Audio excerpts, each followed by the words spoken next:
πολύ ζέστη. Εντάξει, πίνω φραπέ. Και κάθε φορά που έρχομαι στην Ελλάδα, ξέρετε τι μου λένε. Ακόμα φραπέ πίνεις? Φυσικά και ακόμα φραπέ πίνω, πειράζει. Ποιος με καταλαβαίνει? Θέλω να μου στείλετε μηνύματα κάτω και να μου πείτε ποιος με καταλαβαίνει. Ποιος πίνει ακόμα φραπέ? Εγώ πίνω ακόμα. Μου θυμίζει αυτή η κάποτε, ξέρετε, η σχέση της Ελλάδας με φραπέ. Δεν ξέρω, αυτή η αίσθηση. Θέλω να μου απαντήσετε κι εσείς το νιώθετε αυτό το πράγμα ή είμαι ξενέρωτη ακόμα που έρχομαι στην Ελλάδα και πίνω φραπέ. Οι Έλληνες μετανάστες του εξωτερικού νομίζω με νιώσετε, έτσι. Θέλω λίγο να με υποστηρίξετε. Γράψτε σχόλια. Γράψτε. Λοιπόν, στο θέμα μας. Θα κάνω μία προσφορά ιδιαίτερα 2 φορές την εβδομάδα, από 1 ώρα γεμάτη, ιδιαίτερα μαζί μου. Ναι, μία προσφορά, καλά ακούσετε, ιδιαίτερα προσφορά. Γιατί ξέρετε ότι τα ιδιαίτερα κοστίζουν. Οπότε αυτός που θα μου στείλει μήνυμα πρώτος θα έχει αυτή την προσφορά.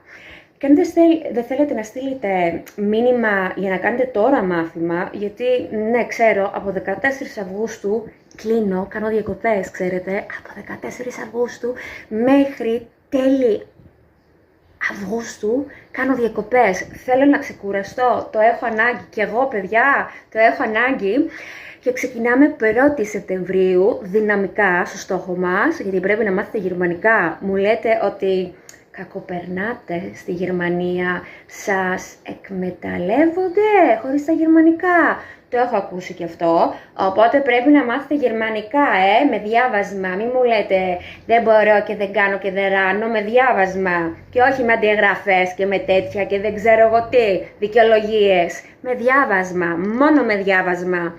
Γι' αυτό, αν θέλετε, μπορείτε να κλείσετε τώρα θέση με αυτή την προσφορά και να ξεκινήσετε από 1η Σεπτεμβρίου. Γι' αυτό σας έχω αυτή την θέση, σας έχω σκεφτεί και αυτός που θα μου στείλει μήνυμα τώρα θα την κερδίσει. Τα έχω υπολογίσει όλα για εσάς. Περιμένω ένα μήνυμά σας, να γνωριστούμε, να τα πούμε, να σας πω όλη τη διαδικασία.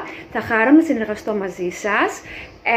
Ό,τι χρειαστείτε μπορείτε ανά πάσα στιγμή να επικοινωνήσετε μαζί μου μέχρι και 14 Αυγούστου, γιατί μετά θα είμαι σε διακοπές και 1η Σεπτεμβρίου θα ξεκινήσουμε κι εμείς κανονικά με το ρυθμό μας. Θα χαρώ πάρα πολύ και μην ξεχάσετε να με υποστηρίξετε, αν και εσείς πίνετε φραπέ ή εγώ είμαι ξενέρωτη. Γιατί αυτό το στυλάκι όταν έρχομαι εδώ στην Ελλάδα, ακόμα φραπέ πίνεις?